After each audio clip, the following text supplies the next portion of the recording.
الحمد لله رب العالمين والعاقبة للمتقين والصلاة والسلام على سيد الأنبياء والمرسلين جزا الله عنا سيدنا ومولانا محمدا صلى الله تعالى عليه وسلم ما هو أهله صلاة وسلام عليك يا رسول الله اللهم ربنا آتنا في الدنيا حسنة وفي الآخرة حسنة وقنا عذاب النار وقنا عذاب القبر وقنا عذاب الحشر وقنا عذاب الميزان۔ یا الہ العالمین، بجا کھڑے ہو کر سورہ یاسین کی تلاوت کی، تیری بلند و عظیم بارگاہ میں پیش کرتا ہوں، قبول و منظور فرما۔ اس کا اجر و ثواب تو اپنے شایان نشان عطا فرما۔ اولا اگر کوئی غلطی کمی کوتاہی ہوئی تو نبی کریم صلی اللہ تعالی علیہ وآلہ وسلم کا صدقہ معاف فرما کرنے کی میں تبدیل فرما۔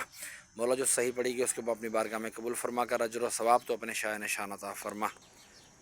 مولا جو تو نے ثواب عطا فرمایا تیرا محبوب دان غیوب صلی اللہ تعالی علیہ وآلہ وسلم کی بارگاہ بے کس پناہ میں ہدیتاً تو فتح نظرانہ تنا عقیدتاً ادبنا عاجزاً پیش کرتا ہوں، قبول و منظور فرما۔ آپ کے وسیلے سے آپ کے والدین کریمین طیبین طاہرین، آپ کے ازواج مطہرات، آپ کے صحابہ کرام، صحابیات، تابعین، تبع تابعین، الاعظام، تمام سلاسل کے بزرگان دین، حضرت آدم علیہ الصلوۃ والسلام سے لے کر آج تک اور آج سے لے کر قیامت تک کے مسلمین، مسلمات، مومنین، مومنات کی ارواحوں کو درجہ بدرجہ اس کا ثواب پیش کرتے ہیں، قبول و منظور فرما۔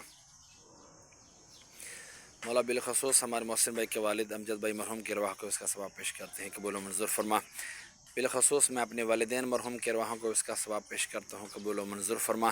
میں اپنی نانی، نانا، دادی، دادا، جتنے بھی میرے خاندان میں سے چھوٹے بڑے دنیا سے وفات پا گئے اہل ایمان کی حالت میں، تمام کے ارواحوں کو درجہ بدرجہ اس کا ثواب پیش کرتے ہیں، قبول و منظور فرما۔ تمام کے درجات میں بلندی عطا فرما، تمام کی قبروں کو جنت کے باغوں میں سباق بنا، کفنوں کو جنت کے کفن سے تبدیل فرما۔